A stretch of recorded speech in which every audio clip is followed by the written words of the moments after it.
lagi may nanghihingi sa akin nito, magbigay daw ako ng tips kung ano daw yung possible na itanong sa kanila sa embassy kapag sila i-interviewin na doon sa Pilipinas. Well, hindi ko masasabi na tips to guys, pero isi-share ko pa rin sa inyo baka sakaling makatulong.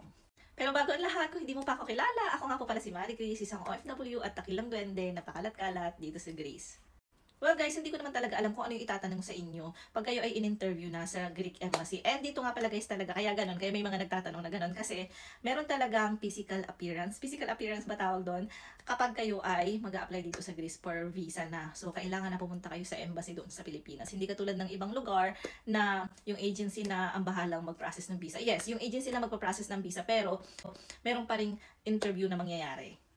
Okay, una, dapat alam nyo syempre kung ano yung nakalagay sa kontrata nyo. Kilala nyo yung employer nyo, saan siya nakatira, at kung ano yung magiging trabaho nyo dito sa Greece.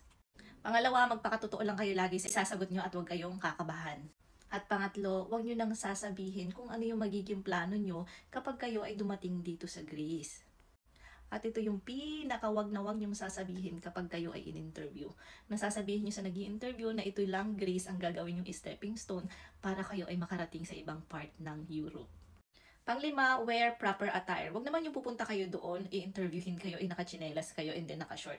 Syempre, formal po dapat. Okay lang nakapantalon kayo na maong at nakasapatos. Hindi naman kailangan formal attire yung isusuot nyo. Okay naman yung maging presentable naman tayo na haharap dun sa magi-interview sa atin. At syempre, huwag nyo kakalimutan na humingi ng guidance sa taas kay God para kayo ay gabayan at huwag kabahan sa mga itatanong sa inyo at makasagot kayo ng tama.